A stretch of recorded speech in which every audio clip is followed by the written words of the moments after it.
முந்தைய பகுதியில் கருட புராணம் என்றால் என்ன, மரணத்திற்குப் பிறகு என்ன நடக்கிறது என்பதை நாம் மேலோட்டமாக பார்த்தோம்.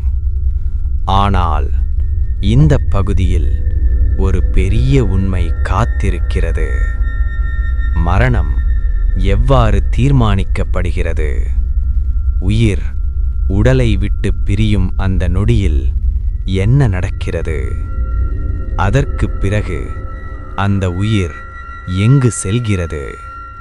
இந்த இருண்ட பயணத்தின் உண்மைகளை இப்போது நாம் காண்போம். மரணம், அது ஒரு முடிவா அல்லது ஒரு புதிய ஆரம்பமா? உயிர் உடலை விட்டு பிரியும் அந்த நொடி என்ன நடக்கிறது தெரியுமா? கருட புராணம் கூறுகிறது, மரணம் என்பது சாதாரணமானது அல்ல. அது நம் கர்மத்தின் முடிவு. நாம் செய்த ஒவ்வொரு செயலும் ஒரு நாளில் நமக்கு திரும்பி வரும். மரணம் எல்லோருக்கும் ஒரே மாதிரியாக வருவது இல்லை. சிலர் அமைதியாக உயிர் விடுவார்கள், சிலர் திடீரென உயிரிழப்பார்கள், சிலர் வேதனையுடன் உயிரை விடுவார்கள்.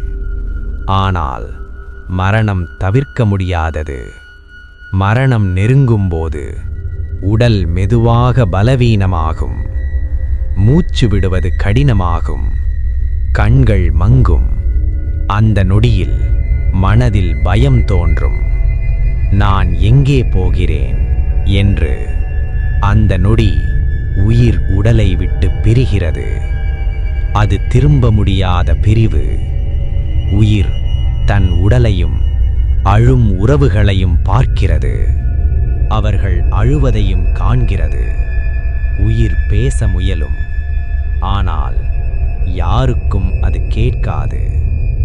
உடல் இறுதி சடங்குகளுக்காக கொண்டு செல்லப்படும் போதும் உயிர் அதை பின்தொடரும்.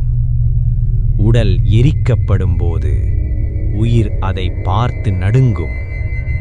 அப்போதுதான் ஒரு உண்மை புரியும், நான் இறந்து விட்டேன் என்று. ஆனால் இது முடிவு அல்ல, இது ஒரு ஆரம்பம். அந்த நேரத்தில் சில அசாதாரண சக்திகள் தோன்றும். அவர்கள்தான் யமதூதர்கள். அவர்கள் எப்படி வருகிறார்கள் என்பதை நாம் அடுத்த பகுதியில் காண்போம்.